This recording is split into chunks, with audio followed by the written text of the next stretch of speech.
ఈరోజు జూన్ 25 ఒక్కసారి సడన్గా గుర్తొచ్చింది. గుర్తు రావటమే కాదు, ఎవరు మర్చిపోలేని సంఘటన. 2019 జూన్ 25 అనేసరికి ఒక విధ్వంసానికి, ఒక విద్వేషానికి బ్రాండ్ అంబాసిడర్గా ఉన్న జగన్మోహన్ రెడ్డి ఆ రోజు ప్రజావేదిక కూల్చివేసిన దినం. అంటే సాధారణంగా ఈరోజు మార్నింగ్ అంతా కూడా ఎమర్జెన్సీ గురించి మాట్లాడుకుంటున్న రోజు అయినప్పటికీ కూడా నాకు తెలిసి 2019 జూన్ 25 నుంచి కూడా ఆ 5 సంవత్సరాలు ఒక ఎమర్జెన్సీ పాలనే నడిచింది అని చెప్పుకోవడానికి చాలా ఉదాహరణలు మాకున్నాయి. అంటే ఒక విద్వేషం, ఒక విధ్వంసం అన్నది ఎజెండాగా పెట్టుకొని సుమారుగా చెప్పాలంటే 2019లో రాజ్యాధికారం తీసుకున్న తర్వాత జగన్మోహన్ రెడ్డి అప్పటి నుంచి కూడా తన అధికారాన్ని, తన అడ్మినిస్ట్రేషన్ని కూల్చివేతలకి, లేకపోతే విధ్వంసానికి, విద్వేషానికి, హత్యలకి, ఆత్మహత్యలకి ప్రేరేపించాడే తప్ప ఒక అమరావతిని నేల రాయటానికి, అదేవిధంగా పోలవరాన్ని ఎట్టి పరిస్థితులు కట్టకుండా చూసుకున్నాడే తప్ప ఏ రోజు కూడా ప్రజా సంక్షేమం, రాష్ట్ర అభివృద్ధి అనేది లేకుండా 5 సంవత్సరాలు కూడా పరిపాలన అమోఘంగా చేశామని చెప్పేసి అంకలు గుద్దుకొని తీరా ఏదో అంటారు కదా, బొక్కబోర్లా పడినట్టుగా 11 సీట్లకు పరిమితమైపోయిన పరిస్థితి. ఎందుకు ఈ మాట చెప్తున్నానంటే, సుమారుగా ఈ 25వ తారీఖుని దేశంలోని ఎక్కడ కూడా ఏ ముఖ్యమంత్రి కూడా నాకు తెలిసి 8 కోట్ల వ్యయంతో కట్టిన ఒక ప్రజా వేదికని, అందులోని ఆ మార్నింగ్ అంతా కూడా ఒక కలెక్టర్ కాన్ఫరెన్స్ పెట్టి, కలెక్టర్ కాన్ఫరెన్స్ అలాంటి కార్యక్రమాలు 2014 నుంచి 19 టైంలో ఎన్నో జరిగిన కార్యక్రమాలు.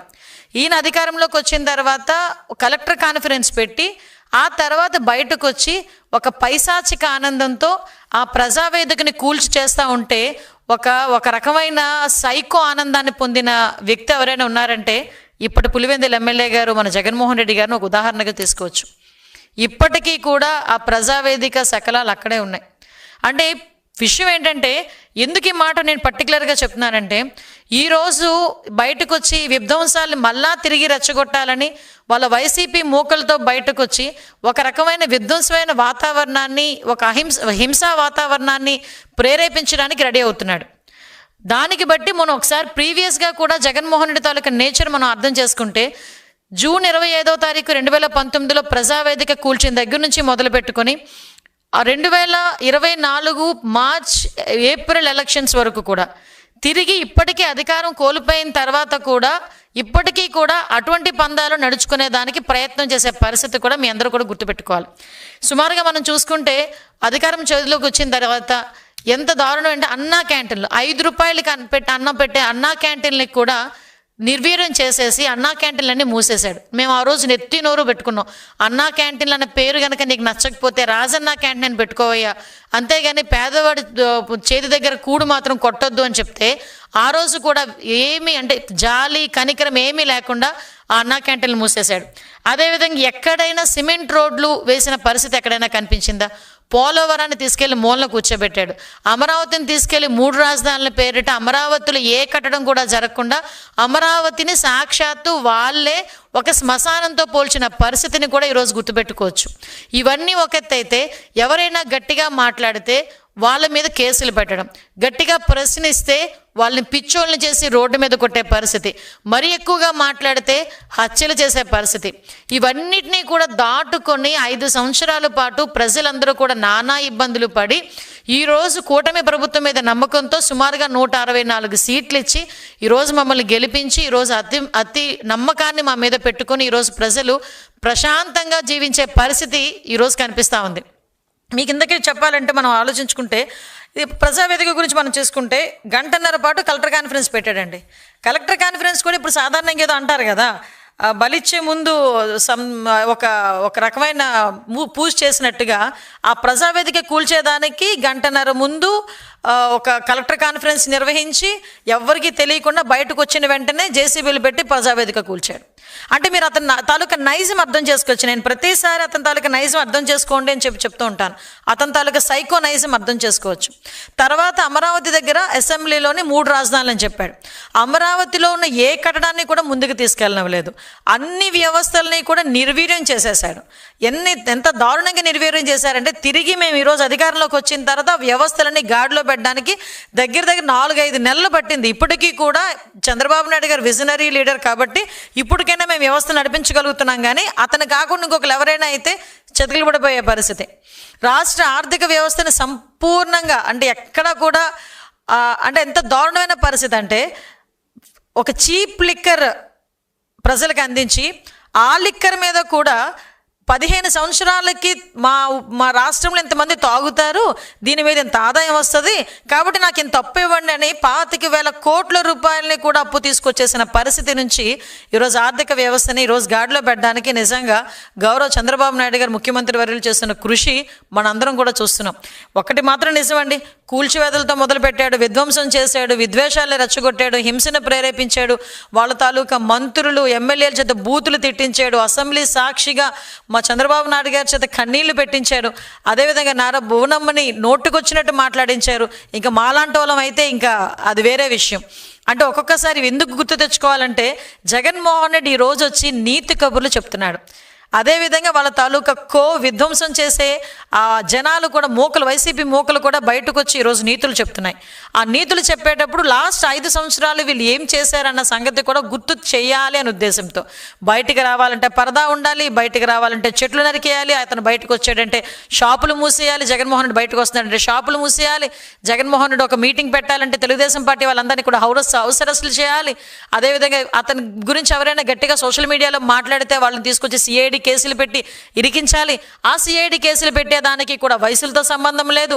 60-70 సంవత్సరాల అంకబాబు గారైనా సరే, లేకపోతే 65 సంవత్సరాల వృద్ధులైనా సరే, మహిళలైనా సరే, ఎవరినైనా సిఐడి చేతిలో పెట్టుకొని ఆ రోజు పోలీస్ వ్యవస్థను చేతిలో పెట్టుకొని సామాన్యమైన ప్రజలు ఎన్ని రకాల హింసలు పెట్టారో ఈరోజు నేను గుర్తు చేస్తున్నా.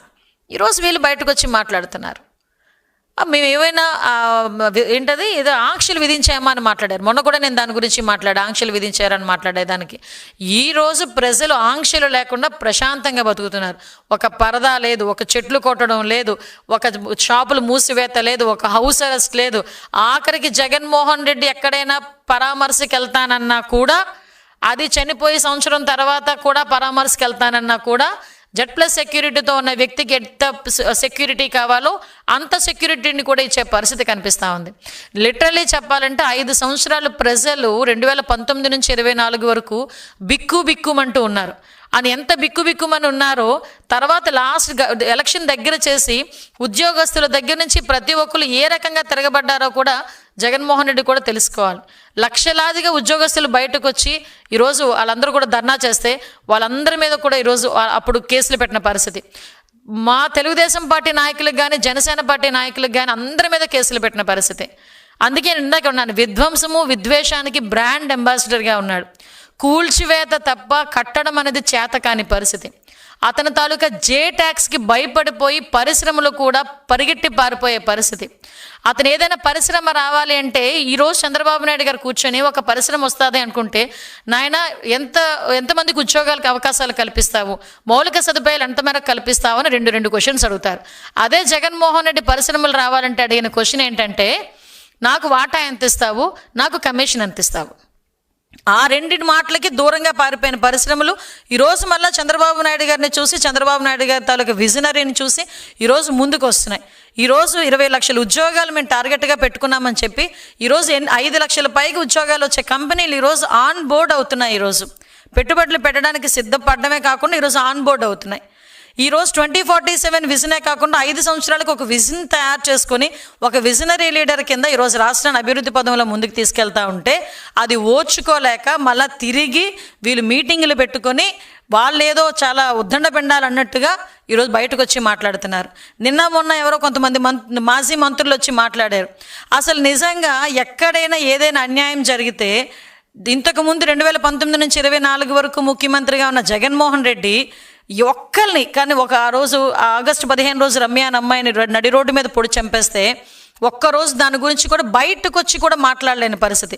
అలాంటి ఆత్మహత్యలు, హత్యలు, వాళ్ళ తాలూకా తిరిగి వాళ్ళు దాడులు ఎన్ని జరిగినా కూడా ఒక్కరోజు కూడా బయటికి రాని జగన్మోహన్ రెడ్డి ఒక్కసారిగా అతనికి 11 సీట్లకి దిగజార్చి ప్రతిపక్ష హోదా కూడా లేకపోయినప్పటికీ కూడా ఈరోజు అతని ప్రతిపక్ష నాయకుడిగా తను ప్రమోట్ చేసుకుంటూ ఈరోజు బయటకు వచ్చి ఎక్కడ ఎవరు చనిపోతారా నేను అక్కడికి వెళ్ళి పరామర్శ చేయాలి అని ఆ ఒక్క పరామర్శ పేరు పెట్టుకొని మొబిలైజేషన్ పేరుతో జనాల్ని మూకుముడిగా రోడ్డు మీదకి కావాలని తెచ్చుకొని ఈరోజు ఏదో బల ప్రదర్శన చేసే పరిస్థితి కనిపిస్తూ ఉంది. ఈరోజు వైసీపీ మూకలని కూడా రోడ్డు మీదకి వచ్చి అదే హింసా రాజకీయాలని బయటకు మళ్ళా తీసుకొస్తాము, లేకపోతే హింసా రాజకీయాలను ప్రేరేపిస్తాము, లేకపోతే బయటకు వచ్చి 2029లో రపా కోస్తాము, ఇలాంటి పదాలు చాలా ఎక్కువగా వినిపిస్తున్నాయి. వీళ్ళందరికీ ఒకటే చెప్తున్నానండి, ఇక్కడ మీ ఆటలు సాగు.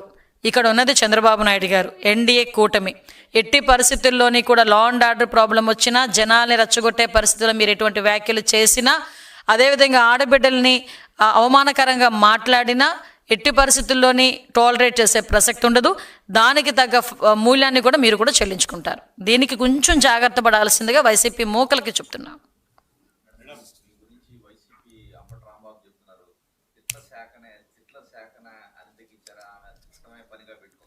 అంటే ఆయనకి ఇంతకుముందు నాకు తెలిసి నోటిపారుదల శాఖ ఆయన చేస్తున్నాడు. నీటిపారుదల శాఖ, నోటిపారుదల శాఖ. ఇంకా ఆయన అందులోంచి బయటికి రాలేనట్టుంది. ఆయన గురించి ఎంత తక్కువ మాట్లాడుకుంటే అంత మంచిది. నా విలువను నేను దిగజార్చుకోలేను ఆయన గురించి మాట్లాడి. కాకపోతే ఏదైనా విధానపరంగా మాట్లాడమనండి, చిన్న పిల్లోడికి కూడా సమాధానం చెప్తాను. అంతే తప్పించి టార్గెట్ చేసి ఏదో రకంగా మాట్లాడదాం అనుకుంటే కనుక చెప్పాల్సిన అవసరం లేదు.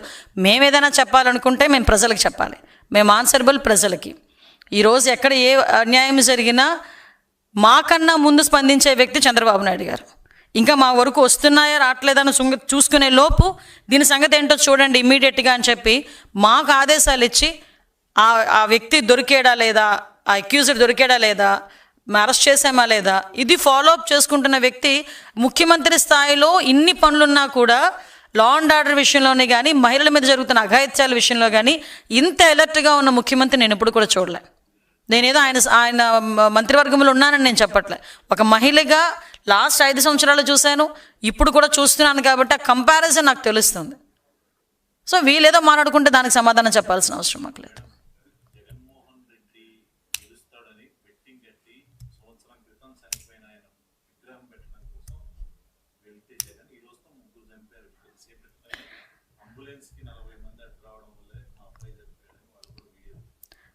దారుణం అండి, ఎంత దారుణం అంటే నేను మొన్న కూడా ప్రెస్ మీట్లో చెప్పాను, రాజకీయ నాయకులు అనేసరికి వాళ్ళకి మాకులాగా అంటే మీరేమవుతారు అంటే రాజకీయ నాయకులు అవుతామంటే ఇప్పుడు మేము ఉన్నామండి. మాకులాంటి వాళ్ళు మీరేంటి మీకు ఇన్స్పిరేషన్ అంటే ఒక జయలలిత గారి పేరు, ఒక మమతా బెనర్జీ గారి పేరు, లేడీస్ గురించి మాట్లాడుతున్నా, లేకపోతే ఒక నరేంద్ర మోడీ గారనో, లేకపోతే ఇంక పాత వాజ్పేయి గారు, ఇలాంటి పేర్లు మేము చెప్పుకుంటాం.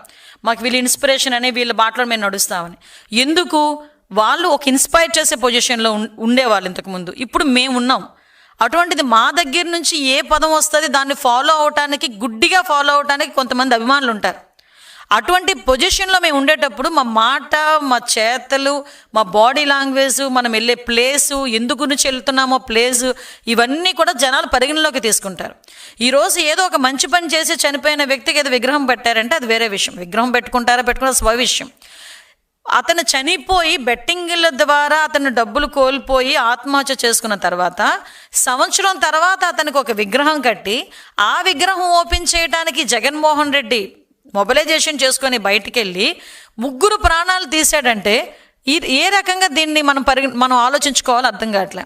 సాక్షాత్తు సొంత కార్యకర్త అతని సొంత వాహనం టైర్ కింద నలిగిపోతున్నా కూడా కనీసం ఆపకుండా తుప్పల్లో పడేసి చల్ పద అని చెప్పేసి తీసుకెళ్ళిపోయిన పరిస్థితి. ఆ సొంత కార్యకర్త ఒక అబ్బాయి అక్కడ ఊపిరాడకో లేకపోతే ఆ క్యాన్వాయ్లోని ఒక అబ్బాయి చనిపోయాడు. ఇంతమంది మేము డే ఫస్ట్ నుంచి కూడా పోలీస్ యంత్రాంగం ఏం చెప్తున్నాం, మీరు వెళ్ళే వే చాలా చిన్నది, మీరు ఇంతమంది జనాలను తీసుకొస్తే సామాన్యమైన ప్రజలు కూడా ఇబ్బంది పడతారు, మేము దాని ప్రొటెక్షన్ మేము ఇచ్చుకునే దానికి కొంచెం ఇబ్బంది పడతాం, కొంచెం ఆలోచించండి. నోటీసులు కూడా ఇస్తే దాన్ని కూడా పెడచెవిన పెట్టి ఈరోజు అంబులెన్స్లు వచ్చే పరిస్థితి కూడా రానివ్వకపోతే మినిమం కామన్ సెన్స్ అండి. అంబులెన్స్ వచ్చింది అంటే ఆ సౌండ్ వినగానే చిన్న పిల్లోడు కూడా అలర్ట్ అవుతాడు, అరే అంబులెన్స్ వస్తుంది పక్కకు తప్పుకోవాలి అని. అటువంటిది ఆ అబ్బాయి కనుక ఇన్ టైంలో హాస్పిటల్కి జాయిన్ అయి ఉంటే నిజంగా గెలిచేవాడు, బతికేవాడు ఆ రోజు. కానీ ఈరోజు పరిస్థితి ఎలా ఉందంటే ఆ అబ్బాయి ప్రాణాలు కోల్పోయి తల్లిదండ్రులు కూడా కేవలం జగన్మోహన్ రెడ్డి పర్యటన వల్ల నా కొడుకు చనిపోయాడు అని చెప్పి ఆ పిల్లోడిని బయట తీసుకురాలేం కదా. ఎత్తి కొడితే 23 సంవత్సరాల పిల్లడు. ఈరోజు అక్కడ ఆ సింగయ్య వయసు, అక్కడ ఇంకొక అబ్బాయి రెడ్డి, ఆ రెడ్డి వయసు, ఈ చిన్నపిల్లోడు వయసు, వీళ్ళందరూ ఎందుకు చనిపోవాల్సి వచ్చింది అంటే కేవలం జగన్మోహన్ రెడ్డి తాలూకా ప్రచార పిచ్చికి ఈరోజు 3 బలైపోయారు. అంటే ఒకరోజు అతను ఒక వ్యక్తిని పరామర్శించడానికి వెళ్తే 3 చనిపోయారు. ఆ పొదిలి వెళ్తే రాళ్ళు ఇసురుతారు పోలీసుల మీద, ఆడవాళ్ళ మీద చెప్పులు ఇసురుతారు. అనంతపురం వెళ్తే అతనే ఒక సెల్ఫ్ థ్రెట్ క్రియేట్ చేసుకుంటాడు. ఇతనికి అలవాటు. కోడికత్తి కోడికత్తి దగ్గర నుంచి మొదలైంది. బాబాయ్ హత్య, కోడికత్తి, గులకరాయ్ ఎన్నున్నాయి ఈరోజు మనం ఎగ్జాంపుల్స్ చూపించుకోవడానికి. కాకపోతే నేను అంటున్నాను ఏంటంటే ఇలాంటివి జరిగేటప్పుడు కూడా కనీసం ప్రజలకు మనం ఏం సమాధానం చెప్పాలి. ఈరోజు ఏదో నాకు తెలిసి ఇంటింటికి వెళ్తామని ఏదో మాట్లాడినట్టున్నారు. ఇంటింటికి ఏం తీసుకెళ్తారండి? తీసుకెళ్లేటప్పుడు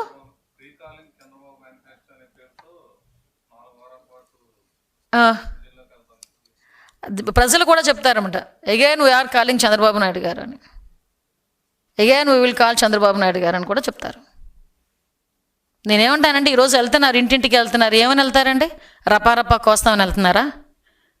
అదే అడుగుతున్నా సీరియస్లీ. ఎందుకంటే ఈరోజు నువ్వు ఇచ్చేదేంటి? నిన్న ఎక్కడో ఒక వీడియో చూశాను, మొత్తం అందరినీ యువత పోరని పెట్టాడు ఆయన. యువత పేరు అంటే 2029లో మేము వస్తాం, రపారపా కోస్తామట ఇట్ట పెట్టుకొని. ఏం మెసేజ్ ఇస్తున్నారు సొసైటీకి? దాని గురించి ఎవడు పట్టించుకోడు. ఆ పదాలు ఎందుకు ఉపయోగించారంటే కూర్చున్నవాడు ఏమంటాడు, ఆ సినిమా డైలాగ్ కదా, సినిమా డైలాగ్ చెప్పాడు, తప్పే ఉంది అని అడుగుతాడు. నిన్న మొన్న మాజీ మంత్రులు చేసిన వ్యక్తులు బయటకు వచ్చి ఏమడుగుతారు, మంచిదే కదా, మేమేమన్నాం, తప్పేమన్నాం, సినిమా డైలాగులే కదా అని పవన్ కళ్యాణ్ గారు డైలాగులతో ఏదో పోలుస్తారు. సాక్షాత్తు పవన్ కళ్యాణ్ గారు కూడా ఒక మాట అన్నారు, ఇలాంటి మాటలు సినిమాల్లోకి పరిమితం, బయటకు వస్తే ఇలాంటి మాటలు చెల్లవు, ప్రజాస్వామ్యంలో ఇలాంటి పదాలు ఉపయోగించకూడదు పబ్లిక్గా, సినిమాల్లో అంటే సినిమాలు అది వేరు అని చెప్పి సాక్షాత్తు పవన్ కళ్యాణ్ గారు కూడా మనం మాట్లాడాల్సిన పరిస్థితి వచ్చింది. వీళ్ళు ఎందుకంటే నేను అలర్ట్ చేస్తున్నానండి, ప్రజలను కూడా అలర్ట్ చేయాలి. అరే మళ్ళా ఒక వేరే థాట్స్తోని, వేరే మైండ్ గేమ్స్తోని మన చుట్టూ మూకగా రావటానికి మళ్ళీ వైఎస్ఆర్సీపీ ఈ మూకలు బయలుదేరుతున్నాయి.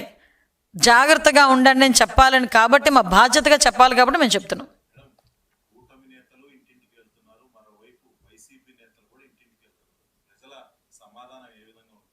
నేను ఒకటే చెప్తానండి, కూటమి నేతలు వెళ్తే మేము ఇది చేసాం, ఈరోజు నీ ఊరికి రోడ్డు ఇచ్చాం, నీ ఇంట్లోని అమ్మక వందనం డబ్బులు ఇచ్చాం, నీకు ఫ్రీ గ్యాస్ సిలిండర్ ఇచ్చాం, ఈరోజు మీకు అన్నదాత సుఖీభావ ఈరోజు మేము వేస్తున్నాం, డబ్బులు వేస్తున్నాం, లేకపోతే మేము ఈరోజు అన్నా క్యాంటీన్లు పెట్టాం, లేకపోతే మీ ఊరికి పరిశ్రమలు తీసుకొచ్చాం, నీ ఇంట్లో పిల్లడికి ఉద్యోగ అవకాశాలు కల్పిస్తున్నాం, ఈరోజు అన్నీ మేము ధైర్యంగా ఇంటింటికి వెళ్ళి ఏం చేయాలి, ఇంకా వాళ్ళకి 4 సంవత్సరాల్లో మేము ఏం చేయగలం అన్న దాని మీద ఒక ప్రణాళిక సిద్ధం చేసుకోవడానికి మేము వెళ్తున్నాం.